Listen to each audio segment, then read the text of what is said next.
وقت گزرنے کے ساتھ ساتھ عبد المطلب اپنی منت بھول گئے۔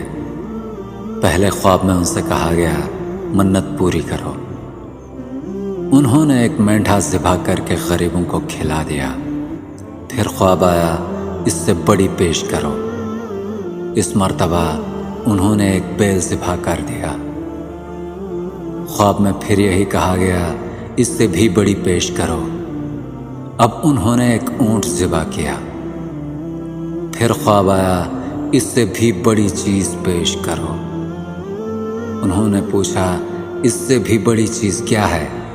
تب کہا گیا اپنے بیٹوں میں سے کسی کو ذبح کرو جیسا کہ تم نے منت مانی تھی۔ اب انہیں اپنی منت یاد آئی، اپنے بیٹوں کو جمع کیا، ان سے منت کا ذکر کیا، سب کے سر جھک گئے۔ کون خود کو ذبح کرواتا؟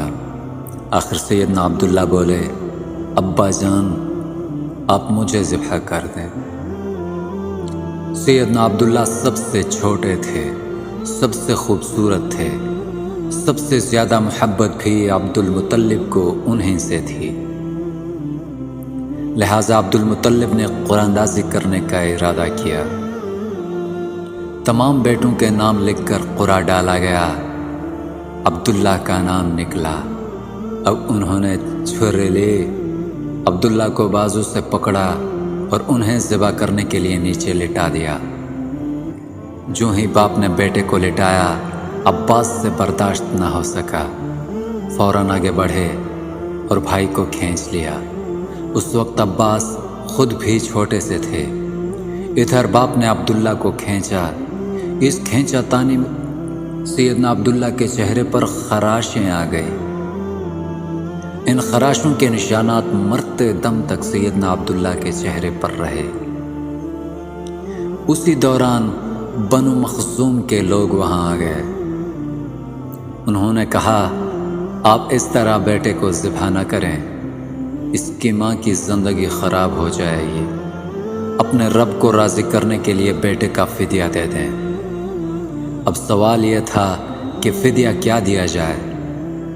قرآن اندازی کی ترکیب یہ بتائی گئی کہ ایک کاغذ پر 10 اونٹ لکھے جائیں، دوسرے پر عبداللہ کا نام لکھا جائے۔ اگر 10 اونٹ والی پرچی نکلے تو 10 اونٹ قربان کر دیے جائیں، اور اگر سیدنا عبداللہ والی پرچی نکلے تو 10 اونٹ کا اضافہ کر دیا جائے۔ اور پھر 20 اونٹ والی پرچی اور سیدنا عبداللہ والی پرچی ڈالی جائے۔ اب اگر 20 اونٹ والی پرچی نکلے تو 20 اونٹ قربان کر دیے جائیں، ورنہ 10 اونٹ اور بڑھا دیے جائیں۔ اس طرح 10 کر کے اونٹ بڑھاتے جائیں۔ عبد المطلب نے ایسا ہی کیا، 10 اونٹ بڑھاتے چلے گئے۔ ہر بار سیدنا عبداللہ کا نام نکلتا چلا گیا، یہاں تک کہ اونٹوں کی تعداد 100 تک پہنچ گئی۔ تب کہیں جا کر اونٹوں والی پرچی نکلی۔ اس طرح سیدنا عبداللہ کی جان کے بدلے 100 اونٹ قربان کیے گئے۔ عبد المطلب کو اب پورا اطمینان ہو گیا کہ اللہ جل جلالہ نے سیدنا عبداللہ کے بدلے 100 اونٹوں کی قربانی منظور کر لی ہے۔ انہوں نے کعبہ کے پاس 100 اونٹ قربان کر دیے اور کسی کو کھانے سے نہ روکا۔ سب انسانوں، جانوروں اور پرندوں نے ان کو کھایا۔ امام ظاہری کہتے ہیں کہ عبد المطلب پہلے آدمی ہیں جنہوں نے آدمی کی جان کی قیمت 100 اونٹ دینے کا طریقہ شروع کیا۔ اس سے پہلے 10 اونٹ دیے جاتے تھے۔ اس کے بعد یہ طریقہ سارے عرب میں جاری ہو گیا، گویا کہ قانون بن گیا کہ آدمی کا فدیہ 100 اونٹ ہے۔